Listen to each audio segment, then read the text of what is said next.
mostrando com o decorrer do tempo.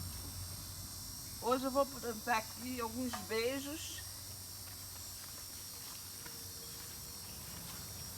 e algumas mudas de rosa, e depois vocês verão como ficará.